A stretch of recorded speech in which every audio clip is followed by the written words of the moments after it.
Boker Tov, mes chers amis de Yerushalayim, et en souhaitant Bezrat Hashem en cette veille de Kippour, Khatima Tova, à tous nos auditeurs. En tout cas, on va poursuivre le chapitre 30 de Michelet, en espérant pouvoir le terminer à temps. Et on était arrivé au verset 21, on va voir aujourd'hui aussi des choses assez étonnantes, des choses que la terre ne peut supporter ou pour lesquelles la terre tremble. Donc tous regroupés, comme on l'avait déjà dit depuis le début de ce chapitre, par des chiffres. Donc ici on va commencer par le chiffre 3, ensuite 4, et on va voir de quoi est-il question. Alors le verset 21, là on est arrivé, Tachat Shalosh Rageza Eret. Sous trois choses, la terre tremble, littéralement. Vetachat Arba Lotuchal Seed. Et il en est quatre qu'elle ne peut supporter. Donc, quelles sont ces choses que la terre ne peut supporter ou pour lesquelles la terre tremble?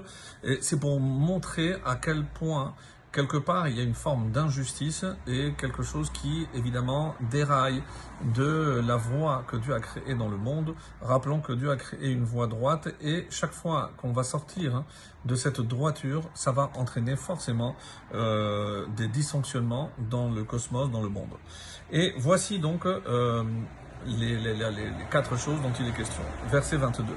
Tachat Eved ki yimloch. Sous un esclave. On a dit pourquoi on reprend le mot tachat, c'est sous trois choses la terre tremble, sous, premièrement, donc ici, un esclave qui devient roi. Alors comment il est devenu roi? Donc il s'est révolté, il a certainement tué le roi et il a pris sa place. Donc on comprend que mettre la destinée de tout un royaume entre les mains de celui qui était l'esclave, il vient avec beaucoup de ressentiment et vindicatif. Il va vouloir prendre évidemment la revanche sur ce qu'il était et maintenant ce qu'il va, c'est comme un coup d'état en quelque sorte. Venaval qui isbar lechem. La suite. Naval, généralement traduit par un vilain, quand il se rassasie de pain. Alors ici, les commentaires sont assez durs, que la traduction effective de Naval, c'est Hakavana les gasroar, quelqu'un d'être foncièrement vulgaire, mouchrat, il est corrompu, il ne cherche qu'à satisfaire ses besoins. Et évidemment ici que le pain est le symbole de Rocher et Gadlout, comme disent les commentaires, c'est atteindre la grandeur, l'importance, le kavod et la richesse, comme c'est marqué dans la Torah, pentochal, de peur que tu ne manges donc du pain, vesavata, et que tu sois rassasié, ou batim tovim, et qu'est-ce que tu vas en faire? Une fois que tu seras rassasié, tu vas construire de belles maisons et tu vas t'installer, veram levavecha, et ton cœur, malheureusement, va se hisser, veshacharta et Hashem Elokecha, et tu risques d'oublier Dieu. C'est ce qui se passe avec ce naval, avec ce vilain.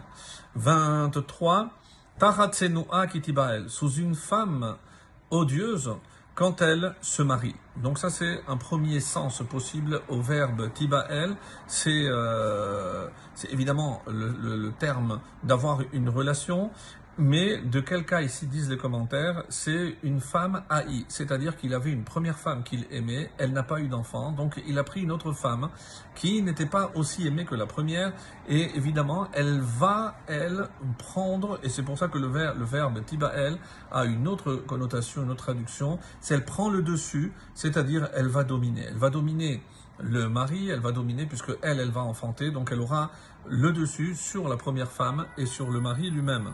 Et dans cette même veine, Veshifra ki tirash gevirta, et une servante quand elle va hériter de sa maîtresse. Qu'est-ce qu'elle va hériter? Ici, donc, toujours par rapport à cette image, c'est la servante qui a été donnée pour pouvoir enfanter, et c'est elle qui va hériter. Qu'est-ce qu'elle va hériter? Eh ben, la vraie place dans la maison, puisque comme c'est elle qui a enfanté, et c'est pour ça que ici le verbe yarosh, hériter, d'abord c'est le sens simple, nous dit-on, mais c'est aussi lachon gerushin.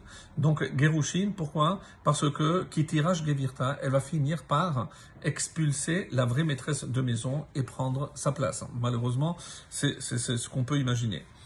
Ensuite, à partir du verset 24, on rentre dans une autre catégorie. Arba'ahem ketane haaretz, il y en a quatre qui sont les plus petits de la terre, vehem achachamim mechukamim, et qui sont les plus sages de ceux qui ont reçu la sagesse. Il ne s'agit pas d'hommes, mais d'animaux, comme vous allez le voir.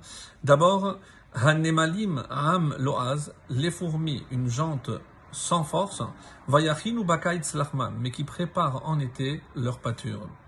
Verset 26, Shefanim, donc des sortes de lapins, les damans en français. Shefanim am lo atzum. Les damans, c'est une jante, ici am, c'est pas un peuple, donc jante sans puissance, vayasimu basela betam, qui placent leur maison dans le rocher.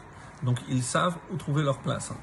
Melech en la arbe, les sauterelles qui, sans avoir de roi, vayetse chotzetzkulo, sortent toutes en rang. Il y a une hiérarchie intrinsèque. Et enfin, pour terminer, le verset 28, Shemamit bayadaim tetapes, le lézard que tu prends avec les mains, vehi be'echal meler, et qui est dans les palais des rois. À quoi ça fait allusion?